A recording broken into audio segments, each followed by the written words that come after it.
হয়েছে। আমরা সকলেই জানি যে আজমির শরীফে খাজা গরিবে নওয়াজ, বিশেষ করে আমাদের সুন্নি ভাইয়েরা যেটা জিয়ারতের জন্য প্রায়ই যায়, নিজামউদ্দিন আউলিয়া খাজা মাইনুদ্দিন চিশতি রহিমাহুল্লাহর মাকবারা জিয়ারতে ভারতে হাজার হাজার মাজার কিন্তু আছে। আমরা ওলিয়া উলিয়াদের বিপক্ষে না, ওলিয়া উলিয়াদের পক্ষে, কিন্তু মাজারের বিপক্ষে। স্ট্রাকচারাল যে রূপটা দেওয়া হয় এটা আমরা পছন্দ করি না, কারণ নবীজি নিষেধ করেছেন। এখন আপনাদেরকে একটা বিষয় বলি, মাজার আমাদের আজকের সাবজেক্ট না। আমাদের সাবজেক্টটা হচ্ছে বাবরি মসজিদের নিচে নাকি মন্দির ছিল, এজন্য বাবরি মসজিদ ভেঙে ফেলা হলো এবং সেই জায়গায় মন্দির নির্মাণ করা হলো।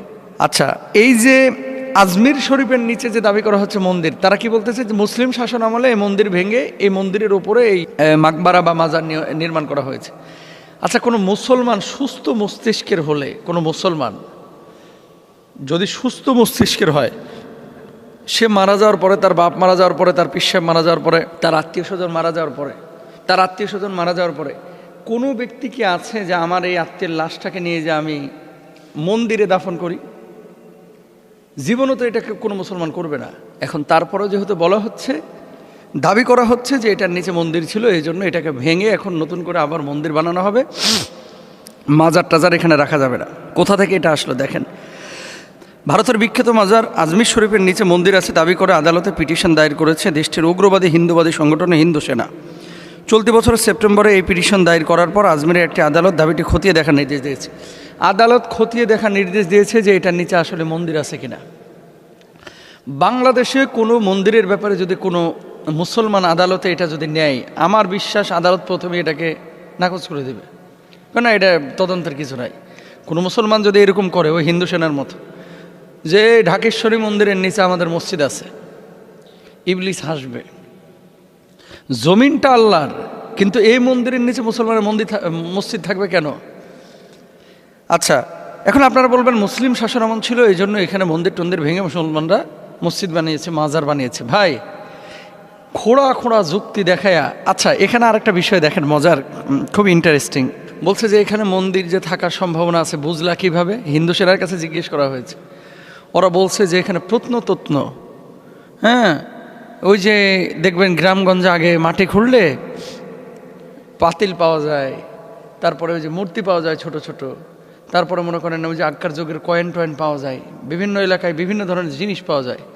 কালের আবর্তনে এগুলো মাটির নিচে বিলীন হয়ে গেছে।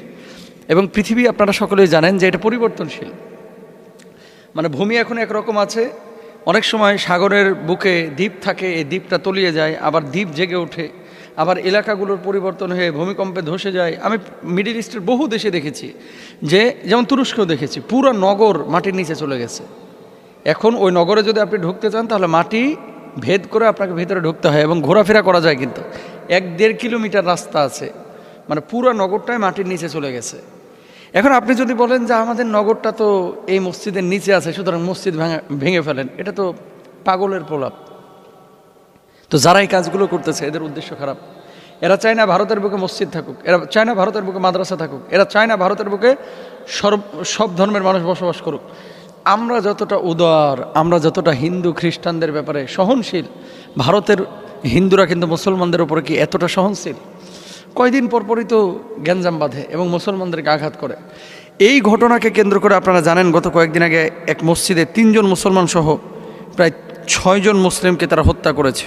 এই যে ভারতে, আপনারা অনেকেই জানেন কোথায় হয়েছিল, মাত্র 2 দিন আগে উত্তরপ্রদেশের সাম্বালে মসজিদের নিচে মন্দির থাকার দাবিতে জরিপ চালানো নিয়ে ব্যাপক সংঘর্ষ হয়েছে সাম্বালে, উত্তরপ্রদেশের।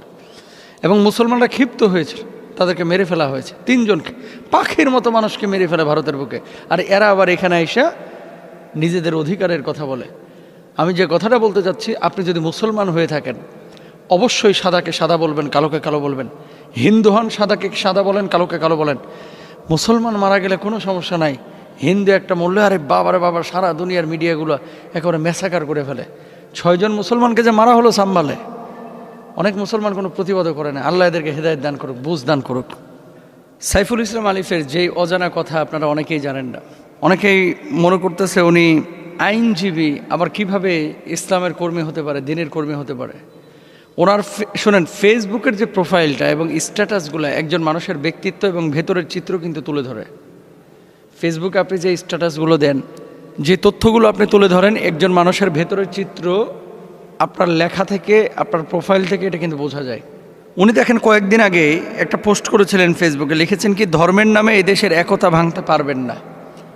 ইসকনের পক্ষে কিন্তু কখনোই তিনি কথা বলেন নাই, সবসময় বিপক্ষে কথা বলেছেন। আর ইসকনের এই হাইওয়ানগুলো, এই পশুগুলো যখনই তাদের বিপক্ষে কেউ কথা বলে এরে তখনই টার্গেটে নেয়, নানানভাবে কলা কৌশল করে এরে শেষ করে দিতে চায়। প্রিয় ভাইরা আমার, ধর্মের নামে দেশে একতা ভাঙতে পারবেন না, এটা ছিল ইসকন হামলায় নিহত আইনজীবী সাইফুল ইসলাম আলিফ ভাইয়ের। আরেকটা বিষয় আপনাদেরকে বলি, উনি যেদিন বিয়ে করেছিলেন, বিয়ের দিন এই সাইফুল ইসলাম আলিফ ভাই তিনি পোস্ট করেছিলেন যে দুনিয়ার যে এই হাসিটা, এটা তো চূড়ান্ত হাসি না, আখেরাতে যদি সফল কাম হতে পারি সেই সফলতাই হচ্ছে চূড়ান্ত সফলতা, সেটাই হচ্ছে মেইন সফলতা।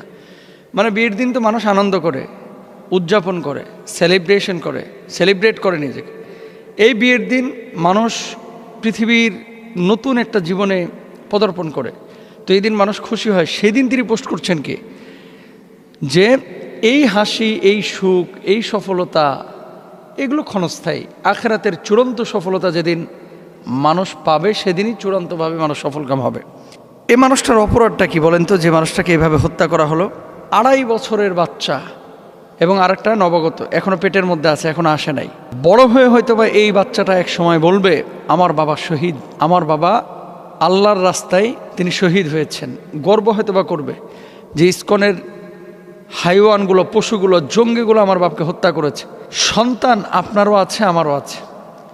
বাবা হিসেবে একটাবার কল্পনা করেন যে 2.5 বছরের একটা বাচ্চা যখন রাত্রিবেলায় আব্বুকে খুঁজবে, তখন সাইফুল ভাইকে পাবে না। নতুন যেটা পৃথিবীতে আসতেছে, এটা যখন দেখবে যে সবার বাবা আছে, তার বাবা নাই, সে কিন্তু তার মাকে প্রশ্ন করবে যে মা, আমার বাবা কোথায়? তোমার বাবা শহীদ হয়েছে। ছোট্ট বাচ্চা, কষ্ট হবে। আল্লাহ তাআলা শাহাদাতের জন্য তাকে কবুল করেছেন। আচ্ছা, ফেসবুকে আরেকটি পোস্টে তিনি লিখেছেন যে আমি আমার মতোই আর এভাবেই থাকতে চাই, কারণ আমি মুখোশ পরি না আর মুখোশধারীদের পছন্দও করি না। স্ট্রেট ফরওয়ার্ড কথা বলতেন তিনি। মুখের সামনেই যেটা খারাপ সেটা বলে দিতেন যে এটা খারাপ, এবং যেটা ভালো সেটা বলে দিতেন এটা ভালো। আজকে আমি একটা কথা আপনাদেরকে সুস্পষ্টভাবে বলে দিই, শোনেন।